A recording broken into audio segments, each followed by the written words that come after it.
Welcome to புதிய விடியல். வணக்கம் ஃப்ரெண்ட்ஸ். நம்ம லாஸ்ட் வீடியோவில் அமிலம் மற்றும் அதன் வகைகளை பற்றி பார்த்தோம். இந்த வீடியோவில் நம்ம அமிலத்தின் பண்புகள் மற்றும் அதன் பயன்களை பற்றி பார்க்க போகிறோம். சரிங்களா? அமிலத்தின் பண்புகள்னு பார்த்திங்கன்னா, அமிலம் புளிப்பு சுவையுடையது. அமிலம் அரிக்கும் தன்மை உடையது. அரிக்கும் தன்மை உடையது வேறு இல்லை, நமது உடலில் அமிலம் தண்டும்போது நமது செல்களை அழிக்கும் தன்மை அமிலத்துக்கு காணப்படுகிறது. சரிங்களா? அதே மாதிரி நீல லிட்மஸ் தாளை சிவப்பாக மாற்றும். சிவப்பாக மாற்றும். அமிலம் மின்சாரத்தை நன்கு கடத்தும். சரிங்களா? அமிலம் மின்சாரத்தை நன்கு கடத்தும். அமிலம் உலோகங்களுடன் வினைபுரிந்து உப்பையும் ஹைட்ரஜனையும் தருகிறது.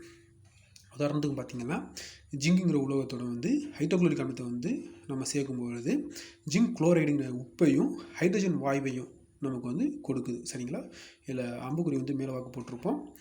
அது வேறு ஒன்றும் இல்லை, வாயுங்கிறது குறிக்கும். சரிங்களா? அதே மாதிரி உலோக கார்பனேட் அல்லது உலோக பைகார்பனேட் உடன் வினைபுரிந்து உப்பு, நீர் மற்றும் கார்பன் டை ஆக்சைடை அமிலம் நமக்கு கொடுக்குது. சரிங்களா? இதுக்கு எடுத்துக்காட்டுன்னு பார்த்திங்கன்னா, மெக்னீசியம் கார்பனேட் ஹைட்ரோக்ளோரிக் அமிலத்துடன் வினைப்படுத்தும் பொழுது மெக்னீசியம் குளோரைட் மற்றும் நீர் மற்றும் கார்பன் டை ஆக்சைடு நமக்கு கிடைக்கிறது. சரிங்களா? அடுத்தது பார்த்திங்கன்னா, உலோக ஆக்சைடுகளுடன் வினைபுரிந்து உப்பை நீரை அமிலம் நமக்கு கொடுக்குது. சரிங்களா? உலோக ஆக்சைடுகளுடன் வினைபுரிந்து உப்பை நீரை அமிலம் கொடுக்கிறது. எடுத்துக்காட்டுன்னு பார்த்திங்கன்னா, கால்சியம் ஆக்சைடு உடன் ஹைட்ரோக்ளோரிக் ஆசிட் வினைபுரிந்து கால்சியம் குளோரைடு ப்ளஸ் நீர் நமக்கு கிடைக்கிறது. அதாவது கால்சியமோட உப்பையும் நீரையும் நமக்கு கொடுக்குது. சரிங்களா? அவ்வளோதான். இதுக்கு அடுத்து பார்த்திங்கன்னா, அமிலத்தின் பயன்கள்னு பார்த்திங்கன்னா, கந்தக அமிலம். கந்தக அமிலம் எதுக்கு பயன்படுதுன்னா, கார்டோ மின்கலன்கள், கார் பேட்டரியெல்லாம் பார்த்துருப்பீங்க, ஆசிட் யூஸ் பண்ணுவாங்க. அதுக்கு கந்தக அமிலம் நமக்கு பயன்படுகிறது. அதே போல் கந்தக அமிலம் எதுக்கு பயன்படுதுன்னா, பல சேர்மங்கள், அதாவது வேதிச்சேர்மங்கள் தயாரிக்க கந்தக அமிலங்கள் நமக்கு பயனுள்ளதாக இருக்கிறது. சில கந்தக அமிலத்தின் வேறு பெயர் ஒன்று இருக்குது. அது என்னென்னு பார்த்தீங்கன்னா, இதை வேதிப்பொருட்களின் அரசன் அப்படின்னு சொல்லுவாங்க. சரிங்களா? அதுக்கு அடுத்து பார்த்திங்கன்னா, நைட்ரிக் அமிலம். நைட்ரிக் அமிலம் விவசாயத்தில் உரம் தயாரிக்க, சரிங்களா, விவசாயத்தில் உரம் தயாரிக்க நைட்ரிக் அமிலம் பயன்படுகிறது.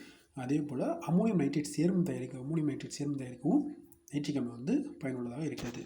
அடுத்தா பார்த்திங்கன்னா, டார்டாரிக் அமிலம். டார்டாரிக் அமிலம் சமையல் சோடாவின் பகுதி பொருட்களாக சமையல் சோடாவின் பகுதி பொருட்களாக பயன்படுகிறது.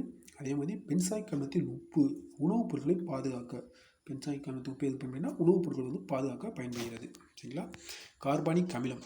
அடுத்ததாக பார்க்கும்போது கார்பானிக் அமிலம் எதுக்கு பயன்படுத்தினா, காற்று அடைக்கப்பட்ட பானங்கள், அதாவது குளிர்பானங்கள். உதாரணத்துக்கு பார்த்திங்கன்னா, 7up, மிரிண்டா, இந்த மாதிரி பானங்கள்லாம் பார்த்துருப்போம். அந்த குளிர்பானங்களில் காணப்படுவது எதுனா கார்பானிக் அமிலம் காணப்படுகிறது. சரிங்களா? அதே போல் போரிக் அமிலம். போரிக் அமிலம் எதுக்கு பயன்படுதுன்னு பார்த்திங்கன்னா, கண்களை கழுவும் நீரான கண்களை சுத்தப்படுத்தும் நீரில் போரிக் அமிலம் பயன்படுகிறது. அதே போல் அசிட்டிக் அமிலம். அசிட்டிக் அமிலம் எதுக்கு பயன்படுதுன்னு பார்த்திங்கன்னா, உணவுகளை பாதுகாக்க, உணவுகள் கெட்டு போகாமல் பாதுகாக்க அசிட்டிக் அமிலம் பயன்படுகிறது. அதே போல் ஆக்சாலிக் அமிலம் எதுக்கு பயன்படுதுன்னா, பேனாமை மற்றும் கரைகளை நீக்க, துணிகளில் இருக்கும் கரைகளை நீக்க ஆக்சாலிக் அமிலம் பயன்படுகிறது. சரியா? Okay friends, thank you.